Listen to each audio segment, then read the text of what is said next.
I get if you liked Trump, voted for him, and you were happy with him, that also makes sense to me. But there were people who voted for him, and then when he did what he did, they were like, I can't believe he's doing this. I can't believe, well, I'm sorry, what can you not believe? Where have you been for the last ever, huh? I didn't think that he would, you didn't think he would what? You didn't think he would what? Be him? There's no surprises with Donald Trump. That man didn't change, he didn't evolve, he is who he, what do you mean you're surprised? I just thought he would be a better president. Why? What gave you that inclination? The man is a cartoon villain. He looks like he belongs in an episode of Scooby-Doo. Like, he should be in that lineup. You know when the gang is trying to figure out who it is, and they've got them all lined up, and they're like, who is it, Scoob? Who do you think it is? And there's always like the guys are like, it's not me, I promise you that much. And it's like, I didn't do it, it wasn't me. And he's like, I'm innocent, so innocent. Some say the most innocent person who's ever lived. You'd be like, yo, nothing is that guy. Nothing about him doesn't scream villain. The hair, the face, the way he speaks. How did people vote for him? I don't get it. I really don't. I mean, I do. You know, I don't understand it. Maybe that's it. I don't understand it. Because I do know why people voted for Trump, right? It's the reason Americans vote for any president. You know, I've learned in this country, people love to vote for presidents who have a strange voice.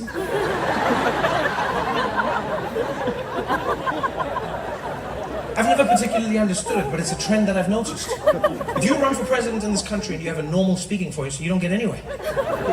Yeah, you don't. You just come out, you're like, hey everybody, these are my policies. People are like, boo, no way. But if you have a strange voice, you win. It doesn't matter what your policies are, it doesn't matter what you talk about, just have a real weird voice and you're done. No American president has had a normal speaking voice, none. Go back as far as you want. From the very beginning of recordings of US presidents, there is none. None of them sound normal. I don't care how far back you go. John F. Kennedy, he didn't speak normally. He had a thing that he was going to do with his voice.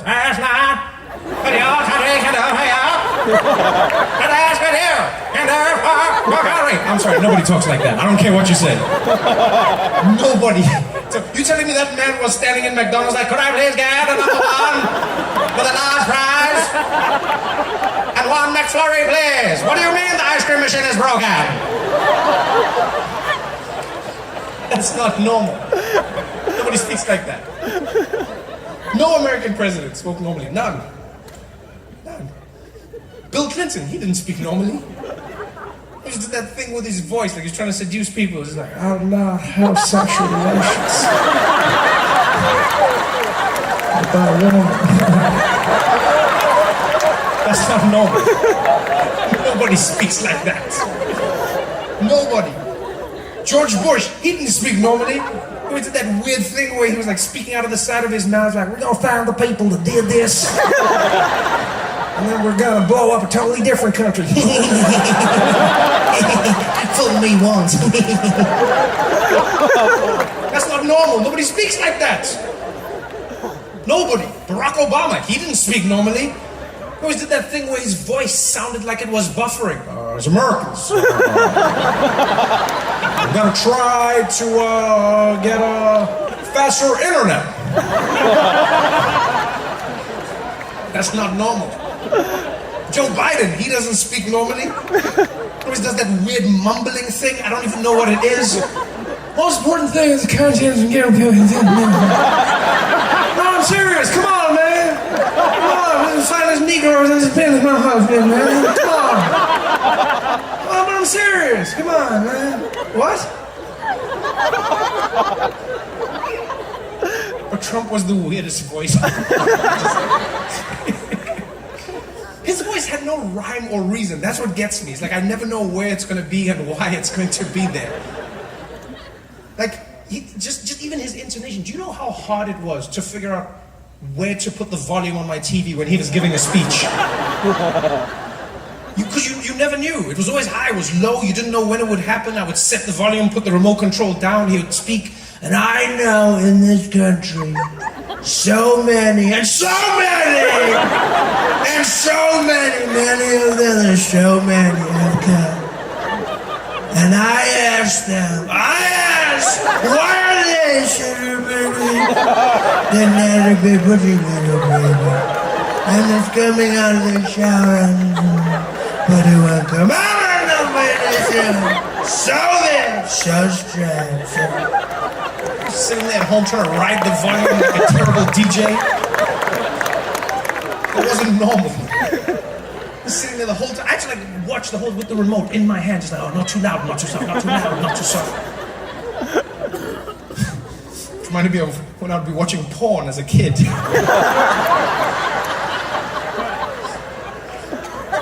Yeah, did that ever happen to you? Like when I was a kid, I would try and watch porn at home. So it was always random, right? Like we didn't have ready access to porn when I was growing up. If you're old enough, you know what I'm talking about here, right? Because now there's just porn everywhere. There's a crazy world. Too much porn, if you ask me. No. I think like porn is fine. It's good for people to watch porn, enjoy yourself, have a good time. But now there's too much porn. It's available all the time. I think it's messing with young men's brains. You know, it really is, because like they watch porn and then they go like, "This is real life," but it's not real life.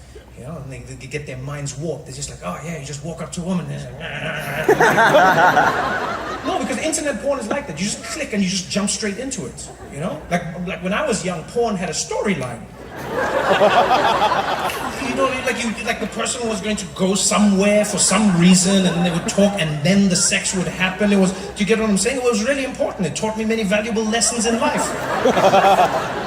Yeah, there'd be like some woman working in like her kitchen, and then like a tap would burst and spray water all over her tight shirts.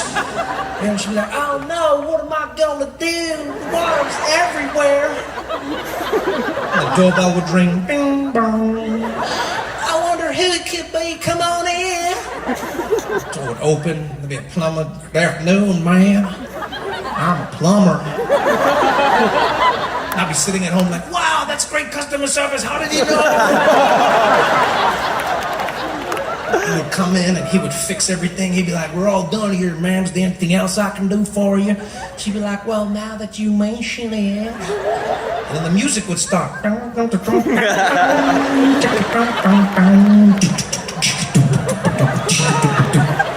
then they would get it on. I would get into it and be like, "Yeah, you want it, baby. Give it to me, darling. You want it. Clean your pipes. Clean those pipes, baby." And that porn was healthy for me. It taught me lessons about life. It made me realize there was a story involved in meeting a woman and having sex. I would have to engage her. I'd have to speak to her. You know, I understood this. I realized that the music would set the mood. It also taught me about consent. Do you want it, baby? Give it to me, darling. Do you want it, baby? Give it to me, darling. Most importantly, it taught me if I wanted to have sex with a woman, I was going to need to get a job. Valuable lessons that are now lost. Because of this internet instant porn. You just click on a video, any video you want, anytime, it's ready. You just type in porn, anything, any category as well. Type in porn, anal, bam, category. You could just jump into anal. Do you know how crazy that is? It's gonna be like your birthday or something, you know? And that's what I think is creating a lot of these kids, these young boys who are angry. They watch porn with no storyline, no context. The people don't talk to each other. It's just sex. And then they meet women in real life, and then they're like, and they're like, "What are you talking about?" I'm like, "Why doesn't she like me?" I think there should be a law. There should be a law. There's like only a certain amount of porn that you can watch on any given day, or they should make porn a little more realistic. That's what they should do, you know? Because young guys get angry. They meet women in real life, and they do the porn thing. They're like, "Oh, you want me?" She's like, "No, thank you." He's like, "I'm gonna shoot somebody." Yeah, they lose their minds. They become incels. They become no. They should say, not all porn has a good ending. That's what they should do. Yeah. Because then, when the kids watch the porn, they'll start to understand a little bit more about life.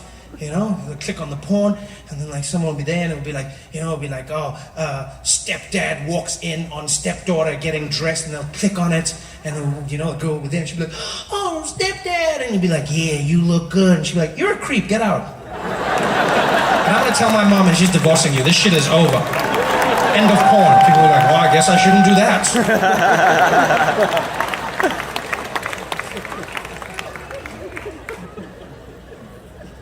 always used to be, I used to love watching porn at home. It was always a treat as well.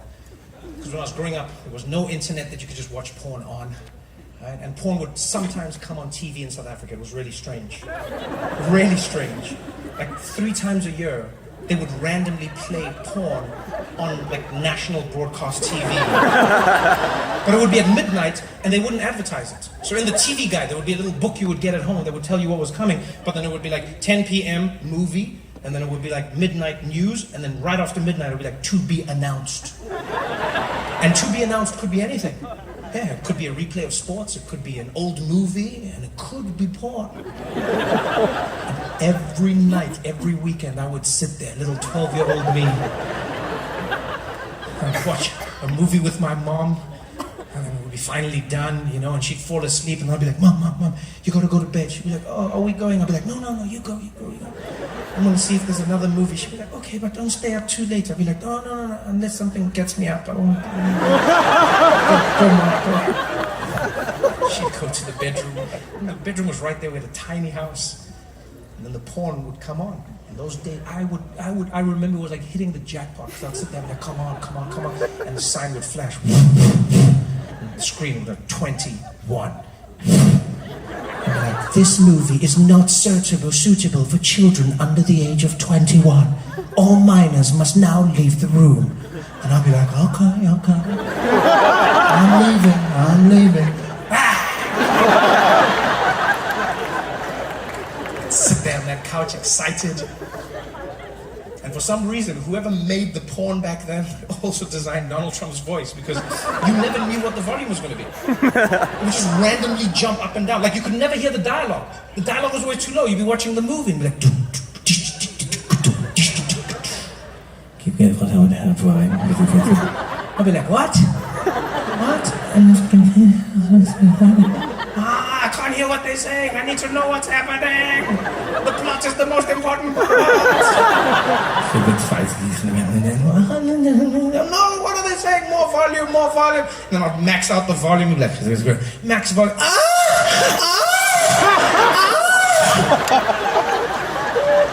I changed the channel to National Geographic. My mom would come flying in the room. What's happening here, Trevor? What's happening here? I'll be like, oh, nothing, Mommy. I'll just be sitting there with a pillow on my lap. It's nothing, Mommy. What was that sound? I'll be like, it's the hyenas. They're fighting the lions. She'll be like, oh, okay. Oh, I thought it was something else. Okay. Don't stay up too late. I'll be like, no. Okay, good night, Mommy. Good night. And she'd leave. I'd be there, my heart pounding. It would just be me and Richard Attenborough. Just sitting in the room, that voice. The young boy sits in his room, having successfully evaded his mother's questions. The lies have worked, and he will live to fight another day. This is the circle of life.